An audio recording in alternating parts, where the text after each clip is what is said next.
ওবে বাইতিন ফি রাবাদিল জান্নাহ লিমান তারাকাল কিযবা wine কানা মাযে, কেউ যদি মজাক করে হলেও মিথ্যে না বলে, আমি মুহাম্মদ সাল্লাল্লাহু আলাইহি সাল্লাম তাকে জান্নাতে একটা ঘর নিয়ে দিব। মজাক করে হলেও মিথ্যা বলা হবে না। মজাক করে বাপ মা ছেলে মেয়েকে ভয় দেখায়, চুপ থাকো জুজু বুড়ি আছে, এ আসলো চুপ থাকো, এগুলো বলা যাবে না।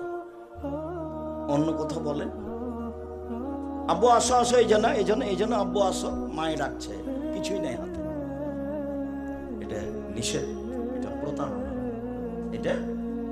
প্রতারণা, ধোঁকা। তিন, আলাল জান্নাতে লিমান হাসানা খলকাহু, পৃথিবীর মানুষ শুনে রেখো, আমি জান্নাতুল ফেরদাউস নিয়ে দেব সেই লোককে যে তার চাল চলনকে ভালো করলো, যার স্বভাব ভালো, আমি মুহাম্মদ সাল্লাল্লাহু আলাইহি সাল্লাম তাকে জান্নাতুল ফেরদাউস নিয়ে দেব। পৃথিবীতে এমন কোনো ইবাদত নেই যেটা দিয়ে জান্নাতুল ফেরদাউস পাওয়া যেতে পারে সরাসরি, এরকম কোনো আমল নেই দুনিয়াতে, সদাচরণ ছাড়া। সদাচরণ কি জিনিস? ভালো কথা ভালো কর্ম, ভালো কথা ভালো কর্ম। আজকের পরে জিন্দেগিতে কোনোদিন জোর করে কিছু করার চেষ্টা করবেন না, কাউকে খাটো করবেন না। কই মানুষ তো বদনাম করে, মানুষ আমাকে সময়ে সময়ে ধুইয়া ছেড়ে দেয়, আমি 90 সাল থেকে এখন পর্যন্ত ওর নামটাই নিনি, নামই নিনি। যখন কেউ খুব গালি দেয়, দিতে দিতে যখন কথা বন্ধ করে, তখন আবার আমি রিং দিয়ে বলি যে ভাইজান আপনার মোবাইলে মনে হয় টাকা শেষ হয়ে গেছে। গালি মনে হয় এখনো শেষ হয়নি, আপনি 7 মিনিটে গালি দিয়ে নেন, যেভাবে আপনাকে ভালো লাগে। কোনদিন আমি তার প্রত্যুত্তর দেওয়ার প্রয়োজন মনে করি। ফেসবুকে সময়ে সময়ে আমাকে একবার ধুইয়ে দিয়েছে, আমি তার নামটাই নিইনি, নামই নিনে।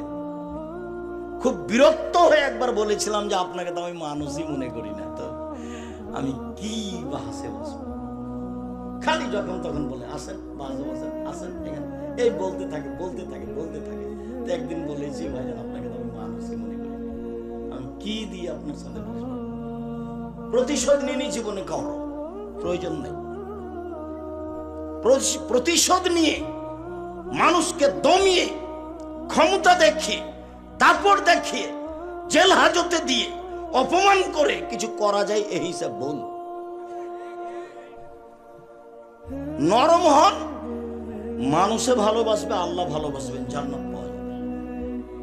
তার নাম ভালো চালচলন, তার নাম জান্নাতুল ফেরদাউস। মনে রাখবেন, পৃথিবীতে এমন কোন ইবাদত নেই যার বিনিময় জান্নাতুল ফেরদাউস সদাচরণ ছাড়া।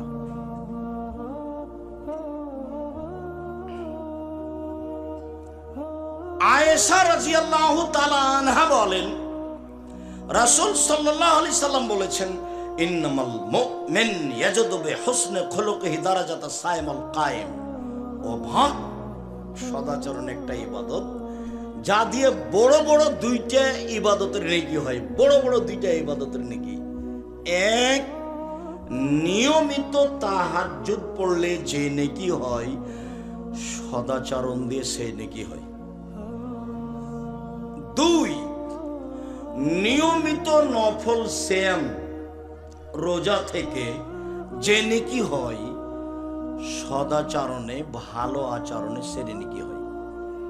মনে থাকবে কিনা? ইবাদত হলো একটা, সদাচরণ। এ 2টা বড় বড় ইবাদতের সমান। এক তাহাজ্জুদ আর এক হলো সিয়াম রোজা।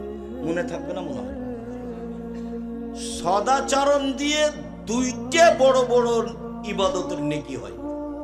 2টারই পার্সোনাল বিনিময় জান্নাত। রাতে তাহাজ্জুদ মানে রাসূলের সাথে থাকা যাবে, রাতে তাহাজ্জুদ মানে রাসূলের সাথে থাকা যাবে। এতিম পালন মানে রাসূলের সাথে থাকা যাবে। রাতে তাহাজ্জুদ পড়লে রাসূলের সাথে থাকার সুযোগ হয়। তো সদাচরণ করলেই তো রাতের সালাতের সমান নেকি হয়। নিয়মিত নফল সিয়াম, নফল সিয়াম মানে অনেক দামি জান্নাত পাবে। তো সদাচরণ করলে নফল সিয়ামের নেকি হয়, এই কথা মুহাম্মদ সাল্লাল্লাহু আলাইহি ওয়াসাল্লাম। একজন সাহাবী বলছেন জোহায়না কাবিলার যে কালা আসহাব রাসূলুল্লাহ সাল্লাল্লাহু আলাইহি সাল্লাম, সাহাবীগণ আল্লাহর নবীকে বললেন, আচ্ছা আল্লাহর নবী, মা খায়রু মা উতিয়াল ইনসান, আল্লাহ যে মানুষকে নিয়ামত দিয়েছেন তার সবচেয়ে উত্তম কোনটা? আল্লাহ মানুষকে নিয়ামত দিয়েছেন হাত। হাত যে নিয়ামত এটা কখন বুঝবেন? এখন হাত নেই যার তাকে জিজ্ঞাসা করেন। পা যে নিয়ামত এটা কিভাবে বুঝবেন? যার একটা পা নেই তাকে জিজ্ঞাসা করেন তার পেশাব পায়খানায় কত সমস্যা। তাহলে পা যে নিয়ামত এটা ওকে জিজ্ঞাসা করলে বুঝতে পারবো। অর্থ সম্পদ আহাল পরিবার ছেলে মেয়ে তো আছেই,